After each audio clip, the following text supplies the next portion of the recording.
Hello, good morning. Ratheesh Parappanangadi. Kayamkulam Sree Muthappan Bhagavathi ക്ഷേത്രം കലങ്കൊരി താലപ്പൊലി മഹോത്സവമാണ്.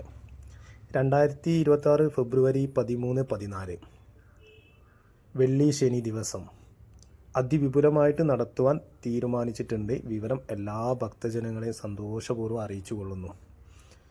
വെള്ളിയാഴ്ച പ്രസാദോട്ടുണ്ട്. പിന്നെ ഒരുപാട് പ്രോഗ്രാം, ഭഗവത് സേവ, തായമ്പക, തെയ്യം, കുട്ടിച്ചാത്തൻ തോറ്റം, കൊടുങ്ങല്ലൂർ ഭഗവതി തോറ്റം, അങ്ങനെ ഒരുപാട് പ്രോഗ്രാമുകളുണ്ട്. അപ്പോൾ എല്ലാവരും പങ്കെടുക്കുക. മാക്സിമം ആളുകളിലേക്ക് ഒന്ന് ഷെയർ ചെയ്ത് കൊടുക്കുക. അപ്പോൾ ഉത്സവത്തിന് എല്ലാവരും പങ്കെടുക്കുക കേട്ടോ. 13-ാം തീയതി നല്ല അതിഗംഭീരമായ ഉച്ചയൂണും കാര്യങ്ങളൊക്കെ ഉണ്ട്. അപ്പോൾ ഈ സന്തോഷ വാർത്ത ഒന്ന് മാക്സിമം ജനങ്ങളിലേക്ക് ഒന്ന് ഷെയർ ചെയ്ത് എത്തിക്കുക കേട്ടോ.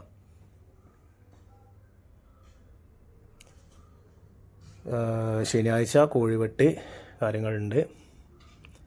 വെള്ളിയാഴ്ച ഉച്ചയൂണുണ്ട്. അപ്പോൾ എല്ലാവരും പങ്കെടുക്കണം കേട്ടോ. രാത്രിയിൽ ഒരുപാട് തറകളും കാര്യങ്ങളൊക്കെ ഉണ്ട്. കാണേണ്ട കാഴ്ചകളാണ്. മാക്സിമം ഒന്ന് ഷെയർ ചെയ്യുക, എല്ലാവരിലും എത്തിക്കാം.